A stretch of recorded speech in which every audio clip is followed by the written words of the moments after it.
என்னது? அபிஷேகா இப்போ ரீசென்ட்டா பார்த்தீங்கன்னா, சூர்யா கிட்ட பேசியிருக்காங்களா? ஆமாங்க.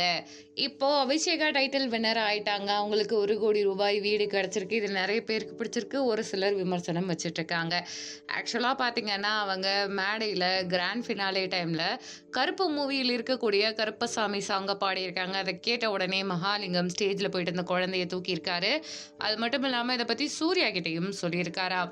இந்த பாட்டு ஒரே ஸ்டாண்ட்ல பாடுறது ரொம்ப பெரிய கஷ்டமான விஷயம். பட் இந்த பாப்பா நேர்த்தியா பாடியிருக்காங்க. அப்படின்ற மாதிரி எல்லாருமே சொல்றாங்க. மகாலிங்கமும் சொல்லியிருக்காரு. இதுல ஒரு வருத்தமான விஷயம் என்னன்னா, இந்த மகாலிங்கம் அப்படின்றவரு இது டிவோஷனல் பெர்ஃபார்மன்ஸ்ன்னு நெனச்சு அந்த பாப்பாவ தூக்கி எல்லாமே பண்ணிட்டாரு. இதுல பெரிய பஞ்சாயத்து என்னன்னா, ஃபர்ஸ்ட்டா வர்றதுக்கு வேற சிலர்லாம் இருந்தாங்க.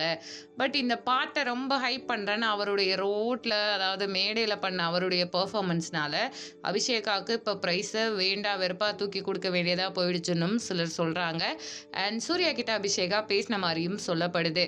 வாய்ப்புகள் நிறைய முறை கிடைக்கும். நாம எந்த இடத்துல எத கொண்டு போய் சேர்க்கிறோம், எதுல நம்மளுடைய திறமைய வெளிப்படுத்துறோன்றத பொறுத்து தான் நாம யாரு, நமக்கு என்ன இருக்கு, நம்மளுடைய டேலண்ட் என்ன, நாம என்னெல்லாம் சாதிக்க முடியும்ன்ற எல்லாத்தையும் தெரிஞ்சுக்க முடியும்.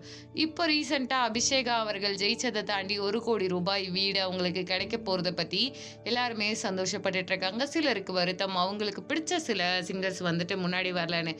போன சீசன்ல எல்லாருக்குமே வந்து பார்த்தீங்கன்னா, செந்தமிழன் ஜெயிக்கணும்னு ஆசை இருந்துச்சு. ஆனா, பவித்ரா வந்துட்டு வரணும், வேண்டாம் அப்படின்னு சொல்லிட்டு பவித்ராவ நெறைய பேர் நெகட்டிவிட்டி கொண்டு வந்தாங்க. அது ஒரு இன பிரச்சனை மாரி, மொழி பிரச்சனை மாரியும் பஞ்சாயத்தா போயிட்டு இருந்துச்சு. இந்த வாட்டி அப்படி எதுவுமே இல்லாம அபிஷேகாவுக்கு பிரைஸ் குடுத்துருக்காங்க.